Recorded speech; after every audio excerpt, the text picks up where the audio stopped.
Welcome to another team selection video ahead of Game Week 27. I'm going to recap how Game Week 26 is going so far, then talking about how my team lines up without using the free hit, which I have activated, and I'm going to be showing you two drafts that I've come up with, and there could be quite a few differences in between, but a lot of it would stay the same, and there'll be a separate best free hit team, so those of you with more money in the bank can actually upgrade and build the best team possible for Game Week 27. So let's just get straight into this one. Before we begin, a massive shout out goes out to everyone who subscribed to the channel. We've now reached 10,000 subscribers, and that wouldn't have been possible without any of you, so thank you very much. And a huge shout out goes out to the channel members on YouTube, as well as the new Patreon, Federico Calisto. So thank you very much, and you can now sign up to Patreon. It's got the exact same membership perks as YouTube, but you also get additional bonus content as a captain or legend on Patreon. So thank you very much to everyone and all the YouTube members, so including Rock and Roll, Yorang, Aranya, The Flying Dutchman, John, Wanja, The Galactic Hobbit. All of you are much appreciated, so thank you very much,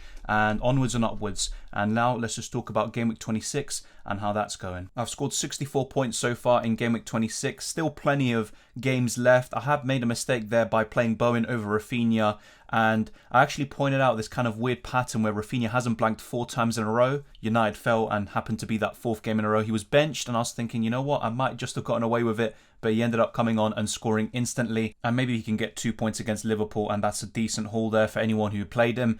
But in the end, I was quite confident of Bowen doing well. I thought Newcastle could cause problems to West Ham, and it would be a narrow win to the Hammers, but there you go. Bowen also got a yellow card. I think it was a bit harsh. And I still got plenty of players left, you know, for the rest of the Game Week 26 fixtures. 10 more players, including Salah captain. But any haul from Salah will just plummet my rank there, because those are the triple captaincy and the effective ownership. That all pretty much plays a big part. So I'm actually hoping that Salah doesn't do too well. But if he starts against Leeds, which I'm expecting, he's going to be in for a big haul, the way they defended against United the other day. But still quite confident. I was a bit disappointed with that last second goal by Brentford to cancel out my double Arsenal defence, but so be it. Jose Sarr got 4 points on my bench, but I don't regret that decision. I think the only one you could really argue is Rafinha over Bowen, and I actually made a conscious decision to start Weghorst over Rafinha. I was quite confident in those games for Weghorst and for Burnley, and I never expected a 12-point return, but there you go. And let's see what he does in that second game. The biggest disappointment, other than the 2 Arsenal defenders really, were the Liverpool defenders. Trent and Robertson both missing out,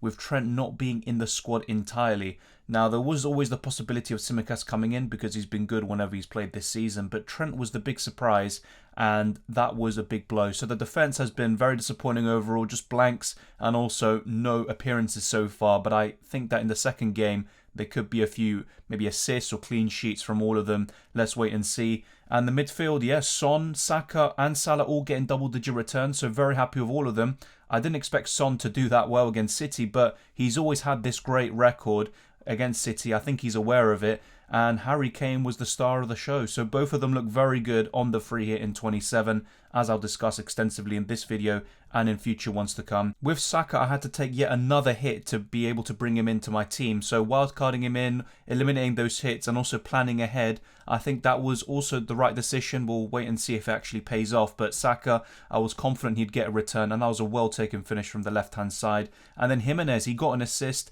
Before the news of the doubles in 28 and 29, I wasn't really a big fan of Jimenez, and I'm still not. But with Edouard also being so much of a rotation risk that it's actually crazy, and so few options in between in the forward positions, I decided to bring Jimenez in. That doesn't mean he's suddenly a great option, because he hasn't been all season. He got the assist, and that's 2 returns in a row. I'm still not a big fan, but you know, happy to have gotten the points, and let's see what he does against Arsenal. He doesn't blank in 27 or 30. He has a really good double in 28 and also plays in 29, so there's so much to like with Wolves players. I'm not a big fan of their attackers, I've always said this, and I double up on their defence if anything, and maybe go for an attacker, and Jimenez is the best one they have. I'm still not a big fan though, just to make that very clear. And then on my bench, yeah, Rafinha, that was the wrong choice. Broja and Digne both blanking, and Southampton beat Everton 2-0, but Broja no returns there. I still think he's a great option on the free hit in 27, or even if you don't free hit, he's a good option nonetheless. And Digne's been so disappointing. I'm not sure why I actually got him into my wildcard team as well. It's mainly because he doesn't blank in 30, he has a double very soon, and also has some good fixtures, but Villa's defence have been poor, and they haven't got that many good results under Gerrard yet, despite some improvements being noticeable, so that might be a mistake. I still like like Ramsey and Coutinho, but Aston Villa aren't as appealing as maybe they once appeared. Let's wait and see how that pans out. And now I'm going to be talking about my team in Game Week 27, how it looks without the free hit. This is how my team is lining up in Game Week 27 without using any transfers, and you could argue with a -4 I can get to 11 and I don't need to really worry about it, but the main reason why I got these players is for the long term. So players like Digne, who I'm not really a big fan of, have plenty of fixtures and a double very soon, so it doesn't really make too much sense to get rid of them right now. The same goes for Saka, and I also really wanted him for Game Week 26. And then the triple Liverpool, I definitely don't want to be getting rid of that ahead of their double in 29 and some good fixtures beforehand. So I think in my case it is better to use the free hit. And a lot of people have already asked me, should I use the free hit if I have 9, 10 or 11 players? Now, you might not have to use the free hit, but you could improve your score, the potential score, in Game Week 27 by free hitting. So if you only have one of Heung-min Son, Cancelo, Kane, Bruno Fernandes, etc., then you could actually bolster that, get all of these players in question, even a Sterling as well, and many others, as well as boosting your double game week players. So you could have Weghorst already, but you can also add a Cornet or a Burnley defender and Nick Pope, and then you're pretty much stacked for Game Week 27. And a lot of you will have some players with kind of mixed fixtures. So Brighton against Villa, that's going to be a bit tough. You know, both teams are off form. You don't know what's going to happen there. You wouldn't really trust someone like Digne. Then Wolves versus West Ham. Wolves are the better team right now, much better form,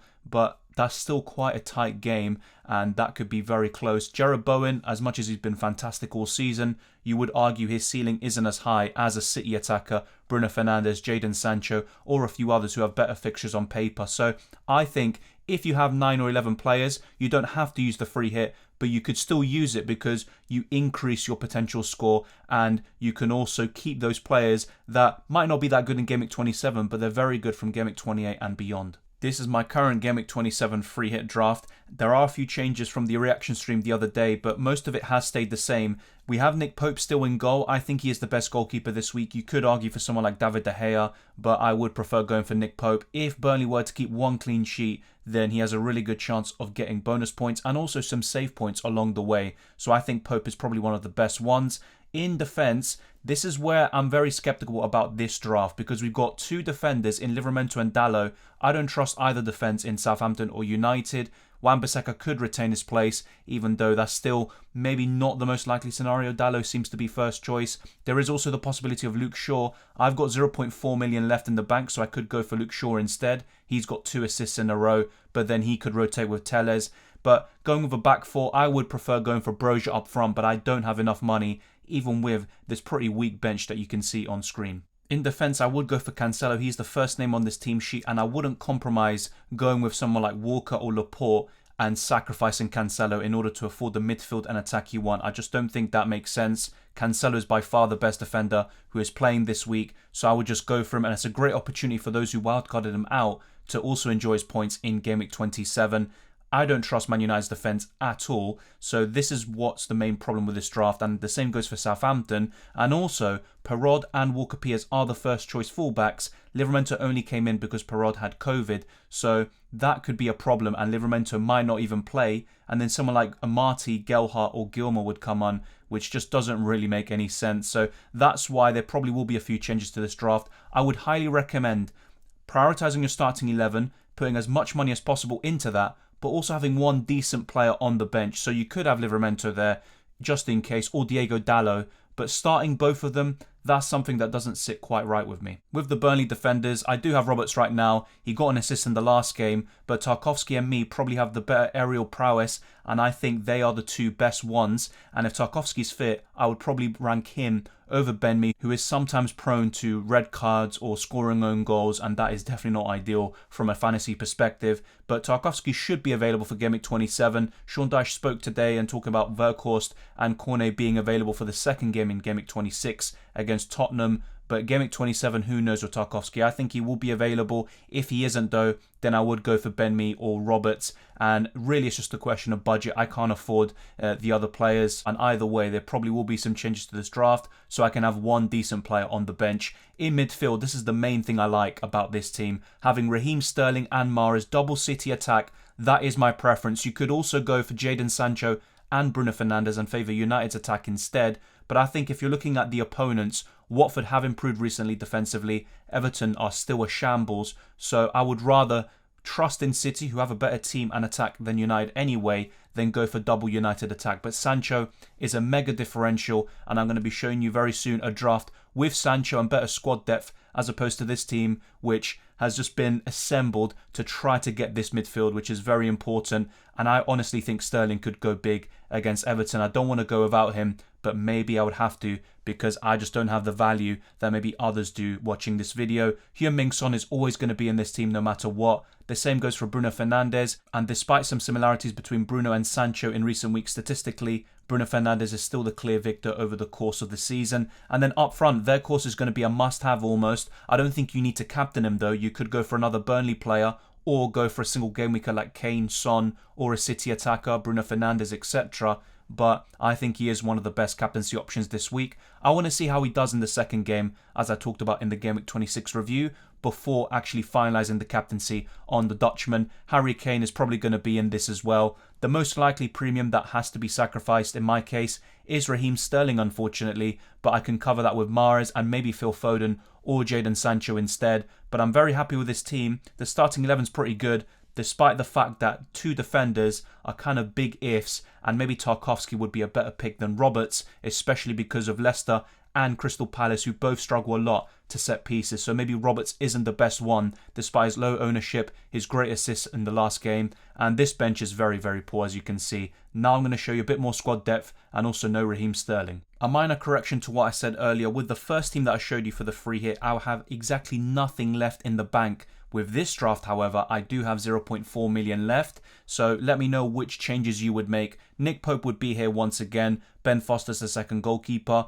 I could always try to save money and go for a cheaper one around 3.9 million because Pope will play these games. In defence, I've gone for Amati still, and the rest has remained unchanged except for Tarkowski coming in for Roberts, and that is largely dependent on if Tarkowski is going to be available for Game Week 27, and we should get some more news later on in the week. But Cancelo would be starting with Tarkowski and possibly one of Dalot or Livramento. I would possibly favour Dalot a little bit more, but at the same time, I don't think there's much in it. If Livramento were to start, then I would be a big fan of going for him. I don't mind starting him at all, but I'm just not that sure or convinced that Livramento will just keep that place despite his really good performance. In midfield, I've gone for Son, Fernandes, again the same, Mahrez, Gilmour's the fifth midfielder, but Sancho has come in for Raheem Sterling, and this has enabled me to go for Broja up front as opposed to Gelhardt, and I've gone for Harry Kane and Weghorst. So the majority has stayed the same, but I've gone for Foster, a bit of an improvement as the second goalkeeper, and Broja, as well as Sancho coming in for Raheem Sterling. I could focus upgrading Gilmour to Jacob Ramsey and not upgrade that second goalkeeper to Ben Foster. I think that's probably the best shout. And in defence, Amati could also become Ben Johnson, with Vladimir Coufal being out at the moment, and we're not sure how bad that injury is. But let me know, which draft do you prefer? I really like the midfield in the first draft, and if I had enough money, I would definitely go for that and maybe improve the defence as well as having Broja up front and possibly starting him and going for 3 at the back as opposed to 4. It's not really an ideal situation, and that's why team value can be very important sometimes, and a lot of you will be able to afford Sterling and go for what I did in the first draft, but also have Broja up front and good squad depth overall. But thank you very much for watching. If you enjoyed this video, smash the like button and subscribe if you're new around here. There's going to be a best free hit team video where I talk about, in my opinion, the best free hit team for those of you with a better budget than I do, as well as talking about the best players that maybe not a lot of people are considering, but that should still be given a mention. And one example would be Jarrod Bowen. Yeah, I know he's very highly owned, I know he just blanked, but he's still a great choice despite West Ham's very poor performances recently. But take care, enjoy the football. Thank you very much to everyone who subscribed to the channel. We've reached 10,000 subscribers. It means so much. And thank you to the new Patreon, Federico Caliso. Thank you to all the YouTube channel members. Follow me on Twitter and Instagram, DylanRCM. It'd be much appreciated. We're almost at 1,000 followers on both of those platforms. You can also join the Discord server. The link is in the description below, as well as the league if you haven't already. And I'll see you next time.